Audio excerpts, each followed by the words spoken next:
బైరెడ్డిపల్లె మండలంలోని గొల్లచీమనపల్లె గ్రామ సచివాలయ అభివృద్ధికి పలమనేరు శాసన సభ్యులు వెంకటే గౌడ గారు సుమారు 3 కోట్ల రూపాయల నిధులు ఖర్చు చేశారు.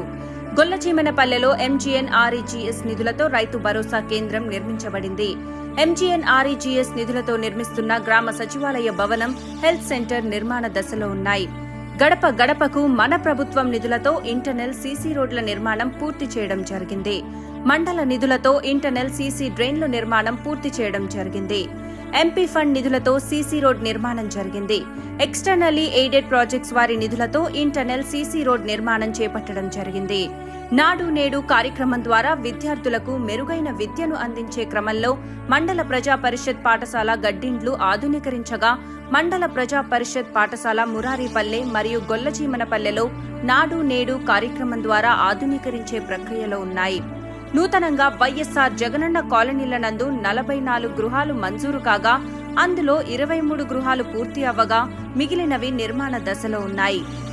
గ్రామ ప్రజల సంక్షేమమే ధ్యేయంగా ఈ 5 ఏళ్లు పనిచేసి పేద ప్రజలకు ఆసరాగా వారి గుండెల్లో నిలిచిన మన వెంకటే గౌడన్న గారిని మనం మళ్లీ గెలిపించుకుందాం. ఇంకా మన గ్రామ అభివృద్ధిని సాధించుకుందాం. ఫ్యాన్ గుర్తుకే ఓటు వేద్దాం. పలమనేరు ఎమ్మెల్యేగా వెంకటే గౌడన్నని గెలిపిద్దాం.